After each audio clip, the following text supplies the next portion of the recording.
السلام علیکم ورحمۃ اللہ۔ فرض نماز پڑھنے کا طریقہ کیا ہے؟ کیسے پڑھیں گے؟ نماز کی شرائط کیا ہے؟ نماز کی نیت کیسے کریں گے؟ نماز میں تلاوت کیسے کریں گے؟ اعوذ باللہ اور بسم اللہ یہ کب پڑھیں گے؟ سورۃ الفاتحہ کے ساتھ فرض نماز میں کون کون سی رکعتوں میں سورت ملائیں گے؟ اور دو سجدوں کے درمیان کون سی دعا پڑھتے ہیں؟ امام کے ساتھ نماز پڑھ رہے ہوں تو تلاوت کریں گے یا نہیں؟ امام کے پیچھے کوئی غلطی ہو جائے مقتدی سے تو مقتدی سجدہ صاحب کرے گا یا نہیں کرے گا؟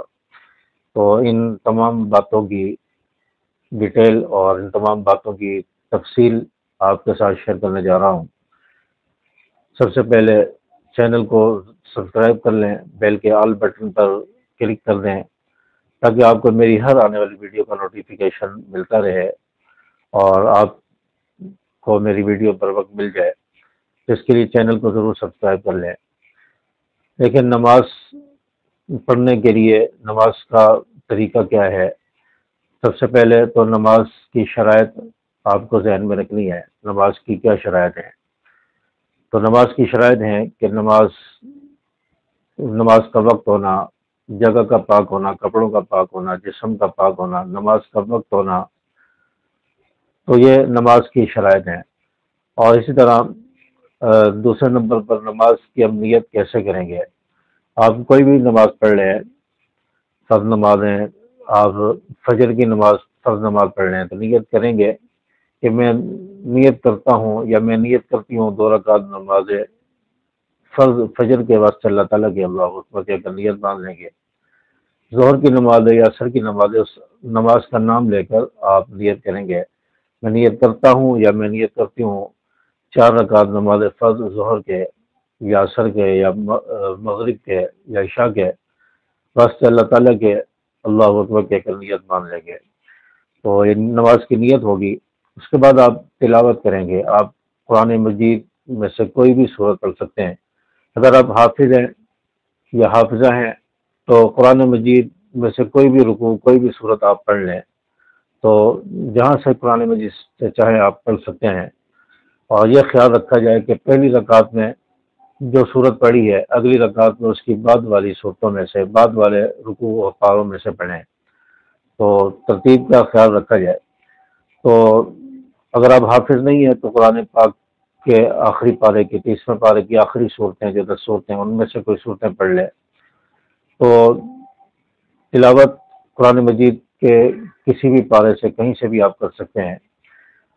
اور اعوذ باللہ بسم اللہ یہ کب پڑھنی ہوتی ہے؟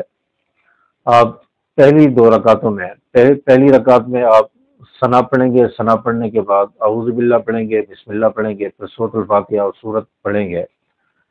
تو پہلی رکعت میں آپ ثنا کے بعد اعوذ باللہ بسم اللہ سورۃ الفاتحہ سے پہلے پڑھیں گے، اور دوسری رکعت میں آپ سورۃ الفاتحہ سے پہلے صرف بسم اللہ پڑھیں گے، پھر سورۃ الفاتحہ پڑھیں گے اور اس کے بعد سورت ملائیں گے۔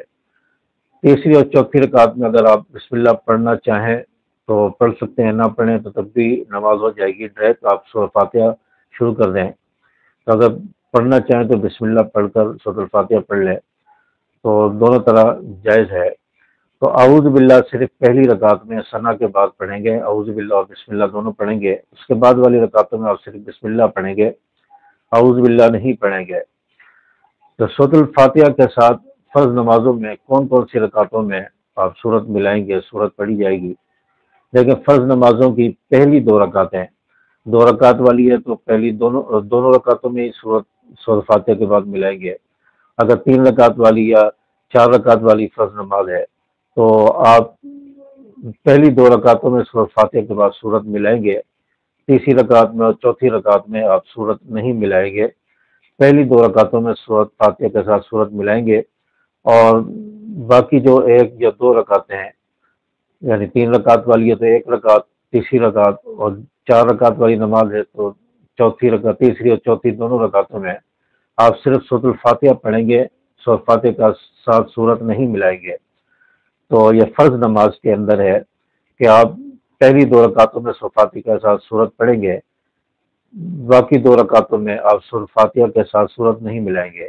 اگر سنت نفل وتر یہ پڑھ رہے ہیں تو آپ 4 رکعت سنت پڑھ لیں تو آپ چاروں رکعتوں میں سورۃ فاتحہ کے ساتھ سورت ملائیں گے. فرض نمازوں میں پہلی 2 رکعتوں میں صرف سورۃ فاتحہ کے ساتھ سورت ملائیں گے. اور نمبر 6، 2 سجدوں کے درمیان کون سی دعا پڑھتے ہیں؟ 2 سجدوں کے درمیان آپ اللہم اغفر لی اللہم اغفر لی پڑھ لیں، یا اللہم اغفر لی ورحمنی وجبرنی وحدنی ورزقنی، یہ دعا پڑھ لیں. تو مختصر اگر پڑھنا چاہیں تو اللہم اغفر لی ورحمنی یہ بھی پڑھ سکتے ہیں. امام کے ساتھ اگر آپ نماز پڑھ رہے ہوں تو تلاوت کریں گے یا نہیں؟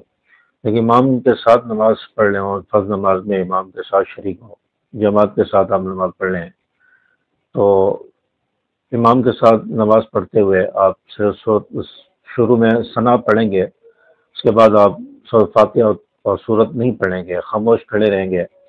تو امام کے پیچھے آپ تلاوت نہیں کریں گے. امام کی قرأت مقتدی کی قرأت ہوتی ہے.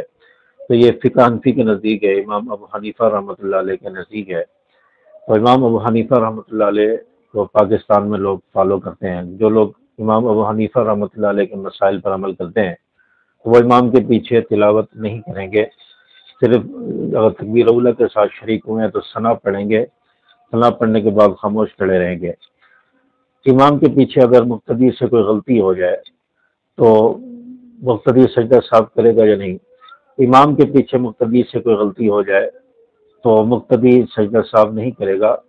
مقتدی کی غلطی امام کے پیچھے جو ہوتی ہے وہ معاف ہو جاتی ہے. تو اس لیے مقتدی کو امام کے ساتھ جو نماز پڑھ رہا ہے اس کو الگ سے سجدہ صاحب کرنے کی ضرورت نہیں ہے. تو مقتدی امام کے ساتھ ہی سلام پھیرے گا. ہاں اگر کوئی ایسی غلطی ہے جیسے کوئی فرض چھوٹ گیا، یعنی رکوع نہیں کیا یا سجدہ نہیں کیا، یا ایک سجدہ کیا ایک سجدہ نہیں کیا، تو اس صورت میں مقتدی کی نماز ٹوٹ جائے گی. اس کو امام کے سلام پھیرنے کے بعد دوبارہ نماز پڑھنی پڑے گی، دوبارہ لوٹانی پڑے گی فرض نماز.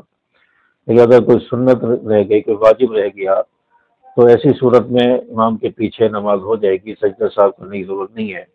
ہاں امام کے علاوہ آپ نماز پڑھ لیں تو آپ سے واجب چھوٹ جاتا ہے تو سجدہ صاحب کرنے سے آپ کی نماز ہو جائے گی. اگر فرض چھوٹ جاتا ہے اور آپ علیحدہ نماز پڑھ رہے ہیں، اپنی انفرادی نماز پڑھ رہے ہیں، تو فرض چھوٹنے کی صورت میں آپ کی نماز سجدہ صاحب سے بھی نہیں ہوگی، نماز لوٹانا پڑے گی. تو اس لیے نماز کے فرائض اور واجبات یہ نماز کی کتابوں میں دیکھ لیے جائیں تو ان کو ذہن میں رکھا جائے. تو امید ہے کہ بات آپ کو سمجھ آئی ہوگی، نماز پڑھنے کا طریقہ آپ کے ذہن میں اور آپ کی سمجھ میں آ گیا ہوگا. ویڈیو کو اپنے دوست احباب کے ساتھ شیئر ضرور کر دیں اور ویڈیو کو لائک بھی کرتے جائیں. السلام علیکم ورحمۃ اللہ.